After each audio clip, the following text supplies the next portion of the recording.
श्री गणेशाय नमः। श्री जानकी वल्लभो विजयते। श्री रामचरितमानस प्रथम सोपान बालकांड दोहा नंबर 142 से 144। जय सिया राम।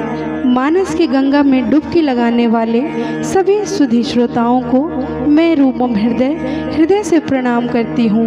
पिछले एपिसोड में हम लोगों ने सुना कि नारद जी का भ्रम समाप्त करने के बाद श्री हरि ने उन्हें भगवान शंकर के सहस्त्र नामों को हृदय में धारण करके विचरण करने को कहा।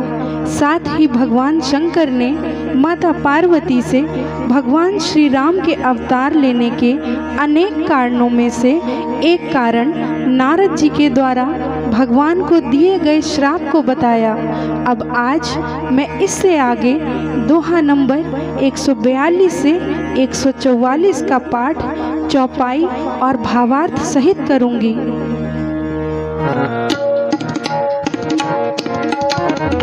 स्वयं भूमनु अरु सतरूपा जिंदते भैनर सृष्टि अनुपा दंपति धर्म आचरण नीका अजहु गाव श्रुति जिन कैलिका नृप उत्तान पाद सुततासु ध्रुव हरि भगत भयो सुत जासु लघु सुत नाम प्रिय व्रतताहि वेद पुराण प्रशंसहि जाहि देव होति पुण्यतासु कुमारी जौन करदम के प्रिय नारी आदि देव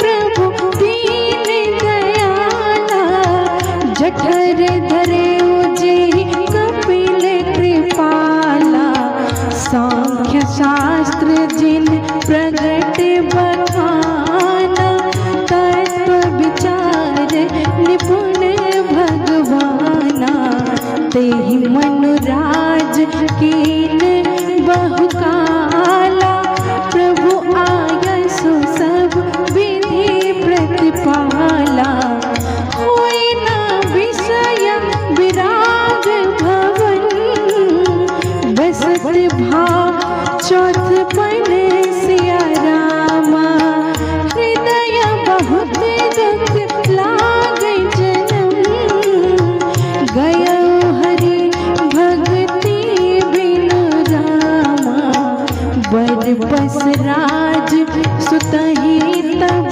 दीना नार समेत गवन बन कीन्हा तीरथ बरने मिश विख्याता अति पुनीत साधक सिद्धिदाता बसहि तहाँ मुन सिद्ध समाजा तहि हरसि चले मन राजा पंथ जात सोहि मत धीरा ज्ञान भगति जनु धरे शरीरा पहुँचे जाय धनुमति तेरा हर्ष नहाने निर्मल नीरा आए मिलन से मुनि ज्ञानी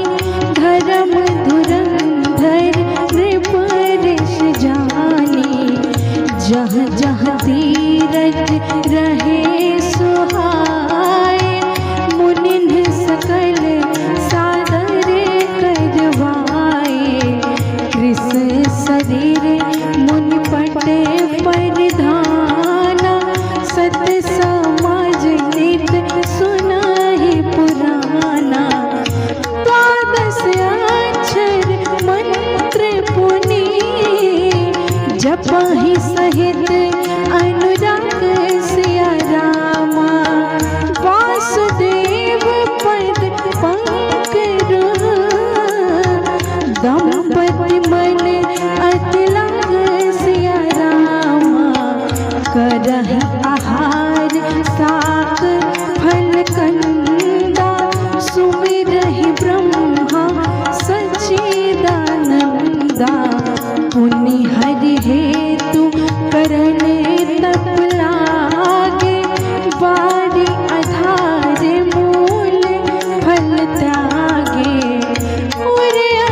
हेतु लीला तनु गहई। जो यह वचन सत्य श्रुति भाषा, तो हमारे पूजी अभिलाषा। एहि विधि बीते बरस सट, सहज बारे आहारे सिया रामा। संवत सप्त सहस्त्र पुनि, रहे समीरे आधारे सिया रामा। मंगल भवन अमंगल हारे, द्रवहु सुदशरथ अजिर बिहारी।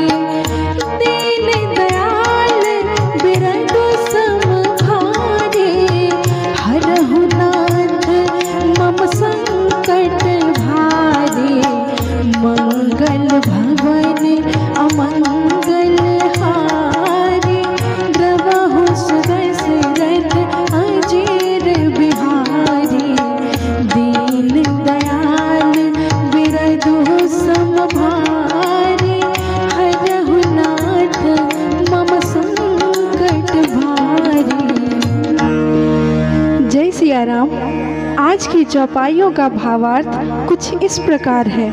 भगवान श्री राम के अवतार लेने के अनेक कारण में से अब एक और कारण के बारे में भगवान शिव माता पार्वती को सुनाते हुए कहते हैं कि मनु और शतरूपा दोनों पति पत्नी स्वयंभू थे, जिनसे मनुष्य जाति उत्पन्न हुई। पति पत्नी के धर्माचरण की चर्चा वेदों में भी उपलब्ध है। उनके पुत्र उत्तानपाद हुए। उत्तानपाद के पुत्र ध्रुव सबसे बड़े हरि भक्तों में से एक थे। छोटे पुत्र का नाम प्रियव्रत था, जिनकी प्रशंसा वेदों में भी अंकित है। उनकी पुत्री देवहूति थी, जिनका विवाह मुनि कर्दम के साथ हुआ। देवहूति के कोख से श्री हरि ने कपिल मुनि के रूप में अवतार लिया। कपिल मुनि ने सांख्य शास्त्र का निर्माण किया, तो मनु महाराज ने काफी समय तक राज किया। चौथेपन में भी जब विषय राग समाप्त नहीं हुआ तो काफी निराश रहने लगे। मन ही मन सोचते कि हरि की भक्ति के बिना जन्म अकारण चला गया। मनु महाराज जबरदस्ती अपने पुत्र को राजपाट सौंपकर पत्नी सहित वन को प्रस्थान कर गए। वन में जहाँ कहीं भी मुनियों के आश्रम दिख जाते, वह दोनों वहाँ रुककर उनसे सत्संग करते, श्री हरि के कथा का श्रवण करते, साग और कंदमूल खाकर श्री हरि के ध्यान में लीन होकर जीवन बिताते। श्री हरि के ध्यान में लीन होकर जीवन बिताने लगे। फिर बिल्कुल आहार को त्याग कर पति पत्नी भगवान श्री हरि के दर्शन की अभिलाषा लिए तपस्या करने लगे, जिनकी महिमा वेद भी बखान नहीं कर पाते और नेति नेति कहते हैं, अर्थात उनकी महिमा का बखान करना असंभव है। भगवान शंकर, ब्रह्मा और विष्णु भी जिनके अंश मात्र हैं, ऐसे प्रभु सेवक के बस में रहते हैं। भक्तों के लिए नर तन धारण करके लीला करते हैं। अगर यह वचन ग्रंथों में सत्य लिखा गया है तो हमारी भी अभिलाषा पूर्ण होगी। प्रभु हमें दर्शन अवश्य देंगे। इस तरह विचार करते हुए 600 वर्षों तक केवल जल पीकर तपस्या करते रहे। फिर 7000 संवत तक केवल वायु के सहारे ही तप में लीन रहे। आज बस इतना ही। जय सिया राम।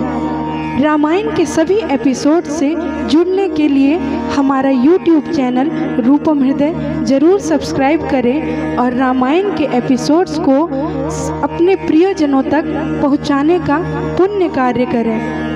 धन्यवाद।